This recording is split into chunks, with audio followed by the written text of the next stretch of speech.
Quand je suis arrivé, les petits se sont demandé ce qui se passe au haut. Tellement le petit a beaucoup d'inspiration pour déranger.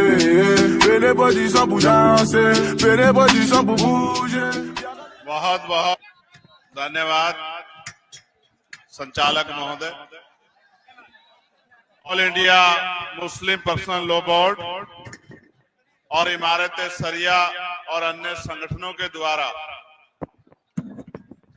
Waqf amendment bill को oppose करने के लिए, reject करने के लिए जो धरना प्रदर्शन किया जा रहा है, मैं इसमें सहयोग करने के लिए और अपना समर्थन देने के लिए यहां पहुंचा।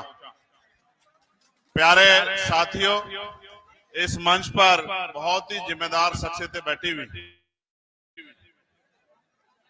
मैं इस तरह से सरकार की इस कार्रवाई को समझ पाया हूं कि अगर किसी को कमजोर करना हो, किसी को बर्बाद करना हो, किसी को नुकसान पहुंचाना हो, तो लाठी से मारने की जरूरत नहीं। उसकी आर्थिक ताकत को कमजोर कर दो, उसकी ताकत को इतना कमजोर कर दो कि वो घुटनों पे आ जाए। सरकार ने सोची समझी नीयत से किया है। जिस दिन ये बिल, अमेंडमेंट बिल पार्लियामेंट में आया था, उस दिन भी हमारी party Azad Samaj party Bhim army इसके विरोध में खड़ी थी। और जब जब जेपीसी के मेंबर कहीं भी गए हो कमेटी के, चाहे बिहार आए हो, झारखंड आए गए हो, हमारी पार्टी के लोगों ने मेमोरेंडम देके अपना विरोध दर्ज कराया था। और अब जब सार्वजनिक रूप से चर्चाएं होने लगी हैं, तो हम सार्वजनिक रूप से भी मंच से ऐलाना इस बात का ऐलान करते हैं कि हम इसका विरोध करते हैं। उसका एक कारण भी, हम संविधान को मानने वाले लोग, और संविधान ने हर धर्म को धार्मिक आजादी दी। आर्टिकल 24, 25, 26, आर्टिकल 14, 15, 16, 17, 18, 19 वो लोगों को प्रोटेक्ट करता है, ताकत देता है, उनको अवसर देता है विरोध करने का, आगे बढ़ने का, तरक्की करने का, अपने अधिकारों का संरक्षण करने का। लेकिन इस सरकार की नीयत ठीक नहीं है। कल मुझसे कोई पत्रकार ये कह रहा था कि मोदी जी ने सौगात दी है, ईद पे किट दे रहे, तो मैंने उनसे कहा, सियासत इस कदर लोगों पर एहसान करती है, पहले आंखें छीन लेती है, फिर चश्मे दान करती है। एक तरफ वक्फ के इस अमेंडमेंट को लाके मुसलमानों से उनके कब्रिस्तान, उनकी खानका, उनकी मस्जिदें, उनकी जगह को छीना जा रहा है, उनको लूटने का प्रयास किया जा रहा है। दूसरी तरफ किट देके हमें बेवकूफ बनाने का प्रयास किया जा रहा है। ये हमारे जख्मों पे नमक छिड़कने जैसा। हम इनकी बातों में नहीं आएंगे। हमें संविधान ने प्रोटेक्शन का अधिकार दिया है, प्रोटेस्ट का अधिकार दिया है। हम अपने आप को प्रोटेक्ट भी करेंगे और हम बड़े से बड़े धरना प्रदर्शन करके इस सरकार को चैलेंज भी करने का काम करेंगे। और मैं बहुत जिम्मेदारी से कह रहा हूं, बहुत जिम्मेदारी से कह रहा हूं, एक बार जीवन मिलता है, बार बार नहीं मिलता। जीवन इसलिए याद रखा जाता है कि आपने क्या किया।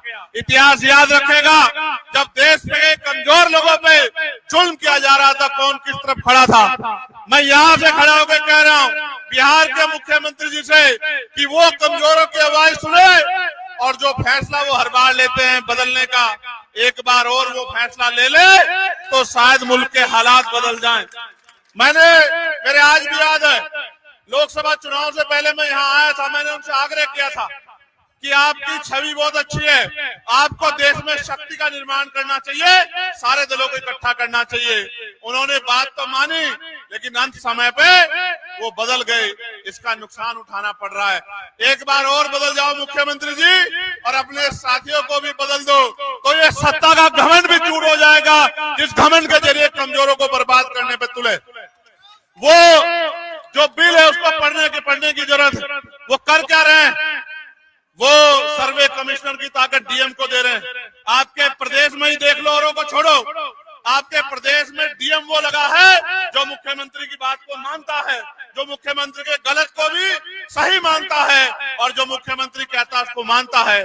ऐसी ताकत देके, शक्ति अपने हाथ में लेके वो डीएम के जरिए इस तरह के हालात बनाना चाहते हैं कि जिस चीज पर क्लेम किया जाएगा वो डिस्पोजल और वहां के जरिए देश में वो माहौल बनाया जाएगा जिससे भारतीय जनता पार्टी की राजनीति आगे बढ़ती रहेगी। ये एक सोची समझी साजिश है। तो मैं अपनी बात को खत्म करते हुए मैं एक इशारा करता हूँ, बुद्धिस्ट लोग हमारे बैठे हैं, जब एक जगह पे दो संस्कृतियों का मिश्रण होगा तो जैसे बोध गया में हुआ, इसी तरह जिस तरह से आपने यहाँ कहा कि हम दूसरे धर्म के लोगों को यहाँ वक्त में जो है जिम्मेदार बनाएंगे, तो इसी तरह का डिस्प्यूट खड़ा हो जाएगा जिस तरह का डिस्प्यूट यहाँ बोध गया में खड़ा है और हमारे लोग उसको झेल रहे हैं। मैं बहुत जिम्मेदारी से कह रहा हूँ कि जब तक ना बदले जालिम हुकूमत का मिजाज, एहतजाज एहतजाज और एहतजाज, ये एहतजाज हमारा जारी रहेगा और हुकूमत कान खोल के सुने, हम कमजोर नहीं हैं, संविधान के जरिए अपनी लड़ाई लड़ेंगे। मैं ऐलान करके कहता हूं, हर जगह पे आपके साथ खड़े हैं और जब तक सरकार झुक नहीं जाती, जब तक वो अपनी इस गलत सोच को वापस नहीं लेती, आपके साथ खड़े रहेंगे। मैं इमारत सरिया का बहुत शुक्रिया अदा करूंगा। समय समय पे उनकी गाइडेंस हमें मिलती रहती है।